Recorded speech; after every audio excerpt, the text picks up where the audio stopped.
विद्युत धारा संबंधी जितने भी महत्वपूर्ण बिंदु हैं उन सब बातों का अध्ययन करेंगे। और अगर आप हमारे चैनल पर पहली बार विजिट कर रहे हो तो चैनल को सब्सक्राइब करना ना भूलिए। तो शुरुआत करते हैं आज के शानदार लेक्चर की। सर पहले तो ये समझना बहुत जरूरी, आवेश क्या होता है, यानी कि वैद्युत आवेश। तो उनके पहले वैद्युत आवेश के पहले कुछ सामान्य बातें आपको सीखनी है। मान लो कोई तत्व है, वो किससे मिलकर बना है? अणुओं से। कोई तथ्य साथी वो किससे मिलकर बना है? अणुओं से। और अणु किससे मिलकर बने हैं? परमाणुओं से।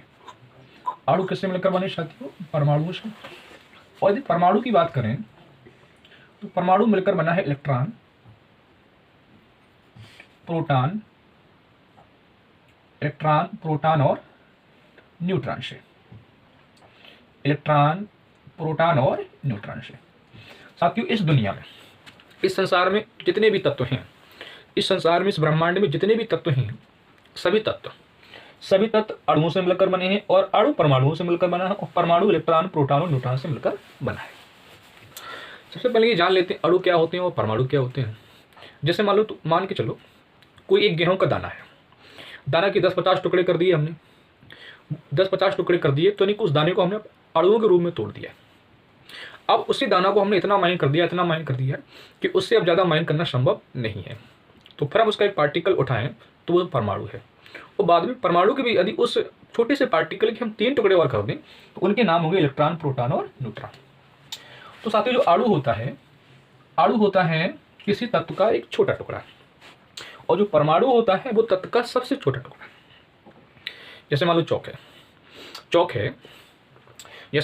है, चौक के आप 10-50-20-100 टुकड़े कर दो और इसके बाद आप क्या करो, उन टुकड़ों को इतना पीसो कि इससे ज़्यादा फिर पीसना संभव ना हो, यानी बिल्कुल महीन कर दो। फिर एक टुकड़ा उठाओ, उसका नाम परमाणु है। यानी सबसे छोटा टुकड़ा किसी तत्व का सूक्ष्मतम कण, यानी सबसे छोटा कण क्या है? परमाणु है। पहले ऐसा माना गया था कि परमाणु आपका अविभाज्य है, परमाणु के और टुकड़े करना संभव नहीं है। लेकिन फिर इलेक्ट्रॉन, प्रोटॉन, न्यूट्रॉन के 3 मूल कणों में परमाणु को तोड़ दिया गया है। तो तत्व किससे मिलकर बना होता है? अणुओं से। अणु किससे मिलकर बने होते हैं? परमाणु से। और परमाणु जो होता है आपका इलेक्ट्रॉन, प्रोटॉन और न्यूट्रॉन से मिलकर बना होता है। अब साथियों एक बात समझते हैं। जैसे मान लो ये कोई एक तत्व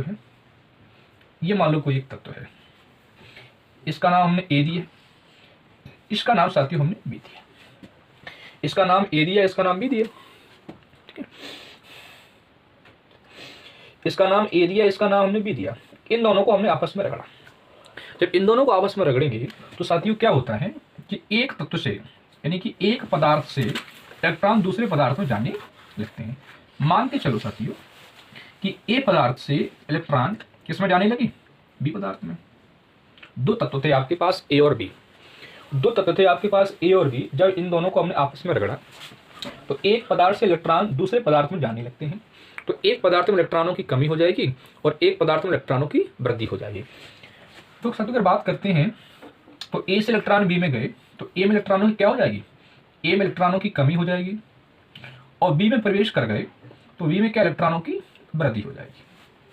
आप एग्जाम्पल समझिए, जैसे कि कंघी को वालों में, यदि कंघी को वालों में किया जाए, फिर उस कंघी को जमीन के पास ले जाओ तो छोटे छोटे टुकड़े इस कंघी में चिपक जाते हैं। इसके बाद आपने क्या देखा कि कंघी में विशेष प्रकार का गुण आ गया। अगर कंघी को वालों में रगड़ने से पूर्व आप जमीन के पास ले जाओगे तो कंघी में कोई पार्टिकल नहीं चिपकेगा।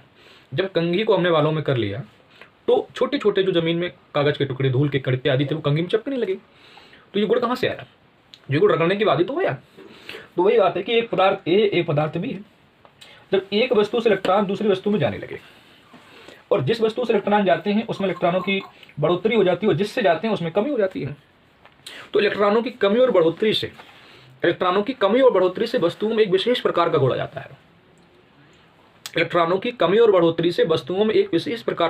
है। जिससे वह वैद्युत और चुंबकीय प्रभाव उत्पन्न करने लगती हैं। इसी गुण का नाम साथियों वैद्युत आवेश होता है। तो वैद्युत आवेश की परिभाषा क्या हुई? कि पदार्थ का वह गुण जो चुंबकीय क्षेत्र और वैद्युत क्षेत्र उत्पन्न करता है। ये पदार्थ का गुण होता है इलेक्ट्रॉनों की कमी और इलेक्ट्रॉनों की वृद्धि से। तो ये तो साथियों आवेश की परिभाषा रही। आपके 2 प्रकार के होते हैं साथियों, आपके आवेश 2 प्रकार के होते हैं। यदि आवेशों के प्रकार की बात करें तो आवेश आपके 2 प्रकार के हुए। नंबर 1 धनात्मक आवेश नंबर 1 धनात्मक आवेश और नंबर 2 ऋणात्मक आवेश।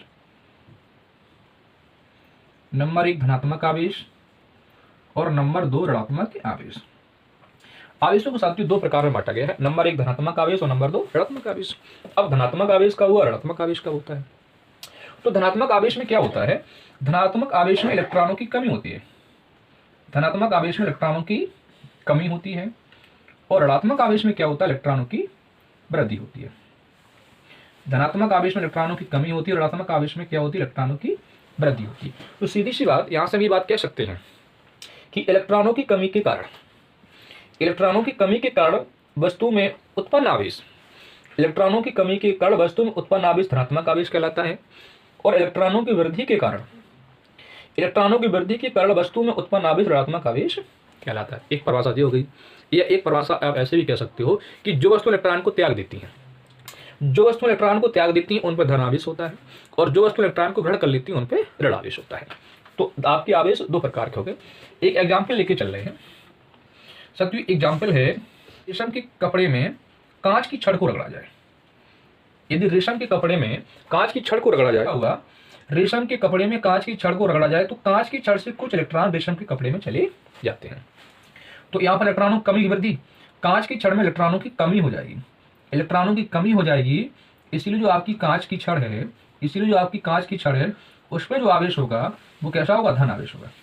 कांच की छड़ आपकी धनावेशित हो जाएगी। इलेक्ट्रॉनों की कमी हुई जिस वस्तु पर, उस पर जो आवेश उत्पन्न होगा वो धन आवेश होगा, और किसी वस्तु पर इलेक्ट्रॉनों की वृद्धि हो जाए उस पर जो आवेश उत्पन्न होगा वो आपका ऋण आवेश होगा। दूसरी बात, दूसरा एग्जाम्पल साथियों ये है, यदि फर्म में एवोनाइट की छड़ को, तो अब यहां पर क्या देखते हैं, यहां पर देखते हैं कि फर्श से कुछ इलेक्ट्रॉन एवोनाइट की छड़ में आ जाते हैं।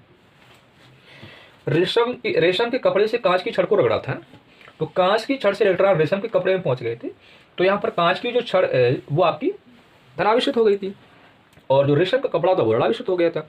यहाँ पर क्या है, जब फर को हमने एवोनाइट से रगड़ा, जब हमने फर को एवोनाइट से रगड़ा तो फर से कुछ इलेक्ट्रॉन एवोनाइट की छड़ में आ गए, तो इसमें इलेक्ट्रॉनों की बढ़ोतरी हो गई। जिसमें इलेक्ट्रॉनों की बढ़ोतरी हो जाए, जिसमें इलेक्ट्रॉनों की बढ़ोतरी हो जाए उस वस्तु में, जिसमें इलेक्ट्रॉनों की बढ़ोतरी हो जाए उस वस्तु में जो आवेश होगा साथियों वो कैसा होगा, ऋण आवेश होगा। तो आवेश दो प्रकार के होते हैं, इलेक्ट्रॉनों की कमी से जो आवेश होता है वो धनात्मक आवेश होता है, इलेक्ट्रॉनों की वृद्धि से जो आवेश होता है वो आपका ऋणात्मक आवेश होता है। रेशम की छड़ को कांच में रगड़ें, रेशम के कपड़े को कांच में रगड़ते हैं तो कांच की छड़ आपकी धनावेशित हो जाती है, और फर में यदि एवोनाइट की छड़ को रगड़ते हैं तो एवोनाइट की छड़ में इलेक्ट्रॉन फर से आ जाते हैं, एवोनाइट की छड़ आपकी ऋण आवेशित हो जाए। साथियों अब डिस्कस करते हैं आवेश से संबंधित महत्वपूर्ण। पहला पॉइंट निकल के आता है कि आवेश का संकेत क्या होता है। आवेश को क्यू से रिप्रेजेंट करते हैं, स्मॉल क्यू भी बना लेते हैं या कैपिटल क्यू बना लेते हैं। साथियों जो आवेश का संकेत होता है, जो आवेश को हम जनरली बनाते हैं किस अल्फाबेट से बनाते हैं, वो क्यू से बनाते हैं, स्मॉल क्यू से या फिर कैपिटल क्यू से। दूसरी बात साथियों ये है, अगर कोई बॉडी है, इससे मान के चलो इससे n इलेक्ट्रॉन निकल गए। अगर कोई बॉडी ए है और हम ऐसा मान के चल रहे हैं कि इससे n इलेक्ट्रॉन निकल गए तो इसमें कितना आवेश उत्पन्न होगा, तो साथियों इसमें उत्पन्न होने वाला आवेश है वो होगा Q बराबर Ne की।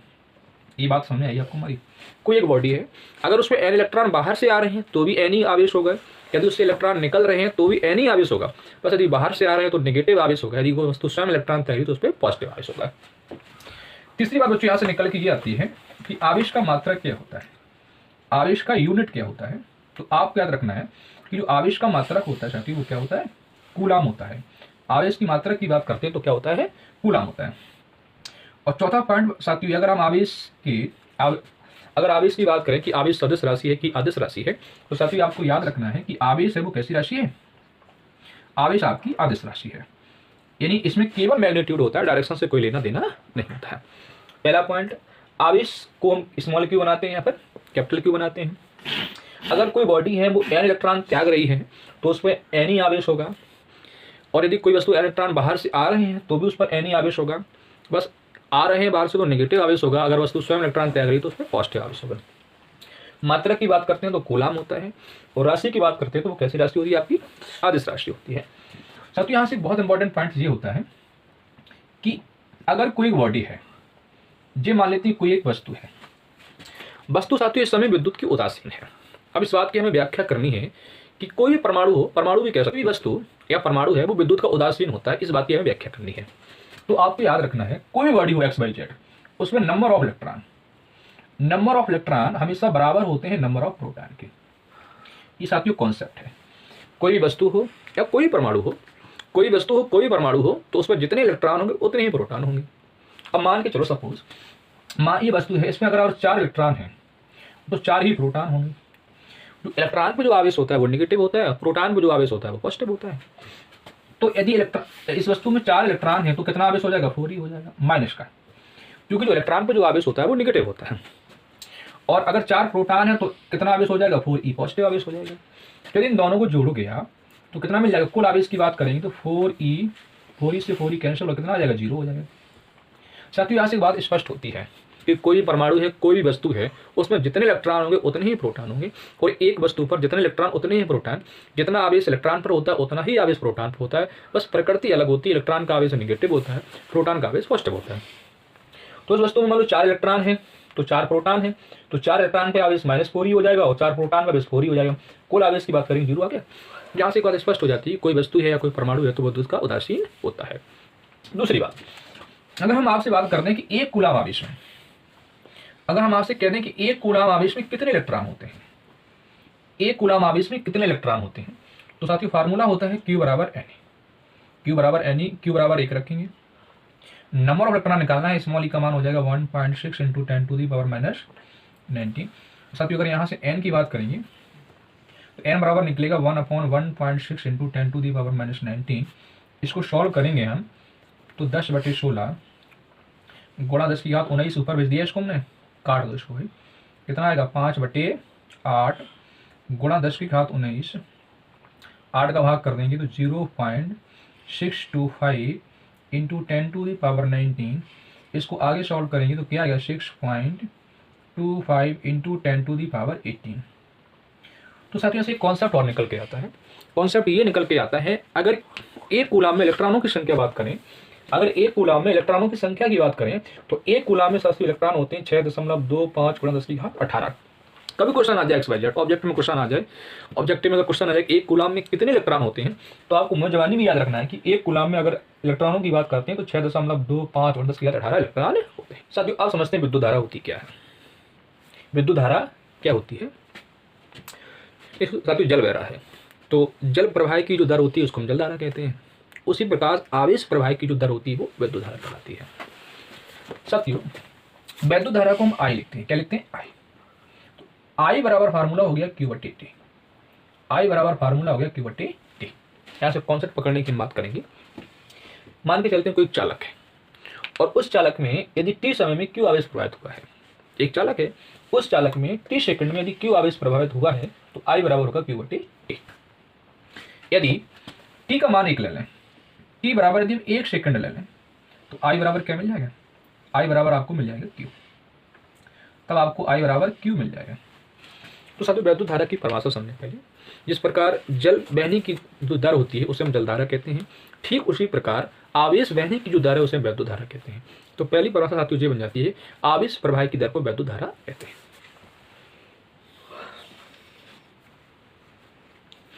साथियों पहली परिभाषा बन जाती है कि आवेश प्रवाह की दर को विद्युत धारा कहते हैं। अब दूसरे हिसाब से समझेंगे, टी का मान हमने 1 सेकंड ले लिया, तो 1 सेकंड में जो प्रवाहित होने वाला जो आवेश है वो कितना है, Q है। तो I किसके बराबर है, Q के बराबर है। तो यहाँ से एक परिभाषा ये भी लिखी जा सकती है कि 1 सेकंड में, यहाँ से परिभाषा ये भी लिखी जा सकती है 1 सेकंड में प्रवाहित आवेश की मात्रा को विद्युत धारा कहते हैं। यानी 1 सेकंड में प्रवाहित आवेश की मात्रा को विद्युत धारा कहते हैं। अब थोड़ी देर के लिए रखकर ऐसा मान लें, Q बराबर 1 कूलाम, Q बराबर 1 कूलाम और T बराबर 1 सेकेंड।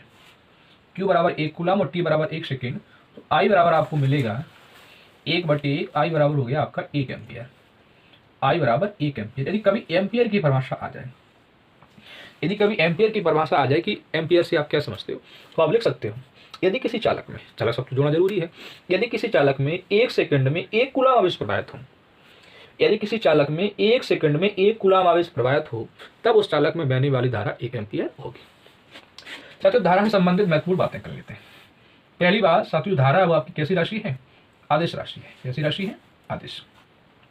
अगर आपसे कोई पूछ दे आदेश राशि क्यों है, वैद्युत धारा आदेश राशि क्यों है, अगर ये बात आपसे कभी पूछी जाए, जनरली हम सुनते रहते हैं कि धारा की दिशा ए से बी है, बी से ए है, पर यहाँ पर प्रश्न ये खड़ा हो जाता है कि फिर आदेश राशि कैसे हुई। सुनो हम आपको बताते हैं। जैसे मान लो कोई जंक्शन है, ये संधि है, यहाँ से आने वाली जो धारा है मान के चले साथियों 3 एम्पियर की धारा है, और यहाँ से जो आने वाली धारा है वो कितनी है? 4 एम्पियर की है। तो यहाँ से गुजरने वाली धारा हो जाएगी वो आपकी हो जाएगी 7 एम्पियर की। इस एंगल को आप मान लो 60 डिग्री। कितना मान लो? 60। अगले स्टेप में क्या किया हमने, इस कोण को थोड़ा हमने बढ़ा दिया, 60 से 80 कर दिया, और यहाँ से आने वाली धारा है 3 एम्पियर, और साथ ही यहाँ से भी आने वाली धारा है आपकी 4 एम्पियर, तो कुल धारा कितनी होगी? 7 एम्पियर हो जाएगी। यहाँ पर हमने एक बात देखी, यहाँ पर हमने बात का अध्ययन किया कि जब कोण 60 था तब भी 7 एम्पियर है, यहाँ पे कोण 80 है तब भी यहाँ पे 7 एम्पियर है, तो कोण का कोई प्रभाव नहीं पड़ा। तो इसीलिए साथियों जो वेक्टर नियम का पालन नहीं करती है, जो वैद्युत धारा है वो वेक्टर नियम का पालन नहीं करती है, इसलिए साथियों कैसी राशि? आदेश राशि है। अगर इसके मात्रक की बात करते हैं, तो आई बराबर क्या है? आई बराबर फार्मूला है Q/T। तो Q आवेश का मात्रक क्या होता है? कूलम। आवेश का मात्रक साथियों कूलम, और समय का मात्रक क्या होता है? सेकेंड। तो एक तो पहला मात्रक साथियों ये निकल के आता है कूलम प्रति सेकेंड, इसको हम एम्पियर भी लिख लेते हैं। तो यहाँ से साथियों 2 बातें निकल के आई। राशि कैसी है आपकी? आदेश राशि है, और मात्रक क्या हुआ इसका? कूलम प्रति सेकेंड। क्योंकि अगर हम बात करें कि धारा को मापते किससे हैं, धारा का मापन किससे करते हैं, तो धारा का मापन साथियों एमीटर से करते हैं। धारा का मापन किससे करते हैं? एमीटर से। धारा का मापन एमीटर से करते हैं। ये साथियों श्रेणी क्रम में हमेशा लगाया जाता है। ये साथियों हमेशा किस में लगाया जाता है? श्रेणी क्रम में। दूसरी बात, अगर हम धारा की दिशा की बात करें, तो मान लेते हैं कोई चालक है, और इस चालक में यदि इलेक्ट्रॉनों की प्रवाह की दर साथियों इस डायरेक्शन में है, यदि इलेक्ट्रॉन साथियों इस डायरेक्शन में है, इलेक्ट्रॉनों की जो प्रवाह की दर ए से बी की ओर है, तो धारा की दिशा होगी साथियों वो होगी बी से ए की ओर। बी से अगर इलेक्ट्रॉन इस डायरेक्शन में बह रहे हैं तो धारा साथियों अपोजिट डायरेक्शन में आती है। तो यहाँ से बात निकल के आती है कि जो धारा की दिशा होती है वो इलेक्ट्रॉनों के प्रवाह की दिशा की विपरीत होती है। दूसरी बात साथियों ये है, अगर एक चालक है और इस चालक में साथियों धनावेश का प्रवाह है, इस धनावेश का प्रवाह ए से बी की ओर है, ए से बी की ओर है, तो धारा भी आपकी ए से बी की ओर जाएगी। मतलब क्या हुआ कि इलेक्ट्रॉनों की प्रवाह की विपरीत दिशा में और धनावेश के प्रवाह की ही दिशा में धारा की दिशा होती है। तो साथियों इस प्रकार से धारा की दिशा ज्ञात कर लेते हैं। आदेश राशि है, मात्रा कूलम प्रति सेकंड होता है, या एम्पियर लिख लेते हैं। एमीटर से नापी जाती है, एमीटर को हमेशा श्रेणी क्रम में लगाया जाता है, और धारा की जो दिशा होती है इलेक्ट्रॉनों की विपरीत दिशा में होती है। इलेक्ट्रॉन अगर ए से बी आ रहे हैं तो धारा बी से ए जाएगी। और दूसरी बात साथियों, अगर धन आवेश आपके ए से बी की ओर जा रहे हैं तो धारा की दिशा आपकी ए से बी की ओर। करते हैं आवेशों की क्रिया क्या होती है, इसके बारे में जानकारी होना बहुत जरूरी है, तभी आगे का टॉपिक आपको समझ में आएगा। मान के चलते हैं यहाँ एक प्लस क्यू आवेश है, और इससे मान लो r डिस्टेंस पर, इससे r डिस्टेंस पर एक दूसरा आवेश वो कितना है आपका Q2 है। ये भी पॉजिटिव और ये भी पॉजिटिव है। अगर दो आवेश हैं, पॉजिटिव पॉजिटिव है या नेगेटिव नेगेटिव है, तो इनको बोलेंगे सजातीय आवेश। इनके में जो लगने वाला बल होगा साथियों वो कैसा होगा? प्रतिकर्षण होगा। जे इस तरफ भागेगा और जे इस तरफ भागेगा। कहानी समझ में आई? इनमें समान आवेश होते हैं, सजातीय आवेश होते हैं, वो परस्पर प्रतिकर्षण बल लगाते हैं। जे वाला आवेश इसको धक्का बाहर की ओर मारेगा, जे वाला आवेश इसको धक्का बाहर की ओर मारेगा। अगर दोनों नेगेटिव है साथियों तो भी बल लगने वाला प्रतिकर्षण ही होगा। पॉजिटिव पॉजिटिव तो प्रतिकर्षण, नेगेटिव नेगेटिव तब भी प्रतिकर्षण। यदि एक पॉजिटिव एक नेगेटिव करते हैं, इन दोनों में किसी एक को पॉजिटिव और दूसरे को नेगेटिव कर दें, तो साथियों जो लगने वाला बल होगा वो कैसा होगा? आपका आकर्षण होगा। अब कुछ जरूरी नहीं इसको भी नेगेटिव कर सकते हो, इसको पॉजिटिव कर सकते हो। दोनों आवेशों में कोई एक नेगेटिव एक कोई पॉजिटिव।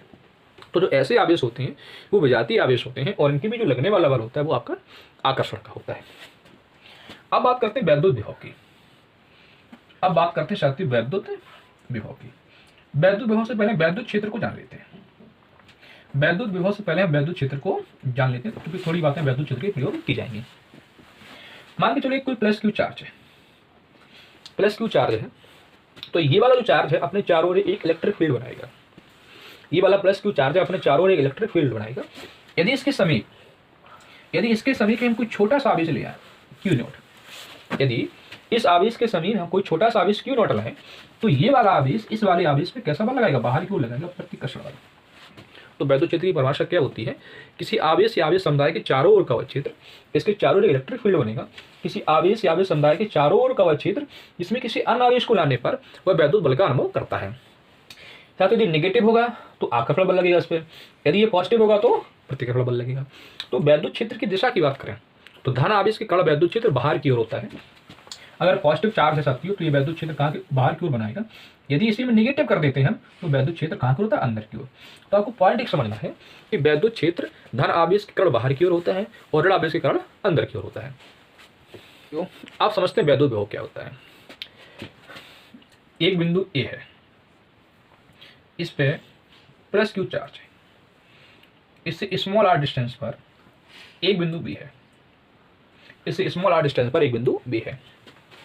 और साथियों ये बिंदु हमने मान लिया, ये बिंदु कहाँ है? इन्फिनिटी पर है आपका, कोई एक बिंदु इन्फिनिटी पर है। यहाँ पर एक परीक्षण आवेश रखा है, मान के चलो क्यू नॉट। ऐसा मान लेते हैं कि अनंत पर एक परीक्षण आवेश क्या है? Q not. क्यू नॉट को साथियों हम लोग बोलते हैं परीक्षण आवेश। इस वाले आवेश को उठा के अगर हमें बिंदु बी पर रखना है, इस वाले आवेश को उठा के अगर हमें बिंदु बी पर रखना है तो हमें कार्य करना पड़ेगा। क्यों? ये प्लस क्यू चार्ज रखा है, इसके कारण जो इलेक्ट्रिक फील्ड होगा वो कहाँ की ओर? बाहर की ओर होगा। और आवेश कहाँ लाए हैं? अंदर क्यों ला रहे हैं? इसकी वजह से हमें कैसा बल लगेगा? प्रतिकर्षण बल लगेगा। ये वाला आवेश इस वाले आवेश में कैसा बल लगेगा? प्रतिकर्षण बाहर की ओर बल लगाएगा और इसको ला रहे हैं अंदर की ओर। तो वैद्युत क्षेत्र बाहर की ओर हो गया। तो इस आवेश को उठाकर हमें यहाँ रखना है तो हमें डब्ल्यू कार करना पड़ेगा। डब्ल्यू कार हमने मान लिया और अपॉन क्या लिख दिया? Q not. साथियों यही जो वैल्यू है डब्ल्यू अपॉन क्यू नॉट, यही आपका क्या है? यही आपका वैद्युत विभव है। इसके हम आपको दो परिभाषा समझाएंगे। पहली परिभाषा समझिए आप कि परीक्षण आवेश को अनंत से, ये पॉइंट अनंत है, परीक्षण आवेश को अनंत से वैद्युत क्षेत्र में स्थित किसी बिंदु तक लाने में किया गया कार्य और स्वयं परीक्षण आवेश के अनुपात को वैद्युत विभव कहते हैं। जो लाने साथियों अनुपात का मतलब होता है, निष्पत्ति होता है इसका मतलब। और डब्ल्यू क्या है? परीक्षण आवेश को अनंत से बिंदु बी तक लाने में किया गया कार्य। तो परीक्षण आवेश को अनंत से वैद्युत क्षेत्र में स्थित किसी बिंदु बी तक लाने में किए गए कार्य और परीक्षण आवेश के अनुपात को वैद्युत विभव कहते हैं। ऐसी परिभाषा बना सकते हो। अगर नहीं बनाना है आपको ऐसे तो आप ये भी मान सकते हो q naught equal to 1 coulomb. Q naught 1 मान लें तो वी बराबर क्या मिल जाएगा? बोलो डब्ल्यू मिल जाएगा। तो वी बराबर हमें क्या मिल जाएगा? डब्ल्यू मिल जाएगा। साथ तो यहाँ से भी परिभाषा बन जाएगी आपकी। क्या बनेगी परिभाषा? कि एकांक धनावेश को, एक कूलम हो गया, एकांक धनावेश को अनंत से वैद्युत क्षेत्र में स्थित किसी बिंदु तक लाने में किया गया कार्य वैद्युत विभव के बराबर होगा। क्या समझे? एकांक धनावेश को, एकांक धनावेश को वैद्युत क्षेत्र में स्थित, ऐसा करो, एकांक धनावेश को अनंत से वैद्युत क्षेत्र में स्थित किसी बिंदु तक लाने में किया गया कार्य वैद्युत विभव के बराबर होता है। साथियों अगर हम बात करें, अगर विभव की बात करें तो विभव कैसी राशि है? आपकी आदेश राशि है। विभव में कोई डायरेक्शन से लेना देना नहीं होता है। दूसरी बात साथियों कि मात्रक की बात करें, मात्रक की बात करें, डब्ल्यू का मात्रक क्या होता है? कूलम, जूल होता है। क्या होता है? जूल। क्योंकि कार का मात्रक जूल होता है, बटे में लिखा है क्यू यानी कि आवेश, आवेश का मात्रक क्या हो? कूलम।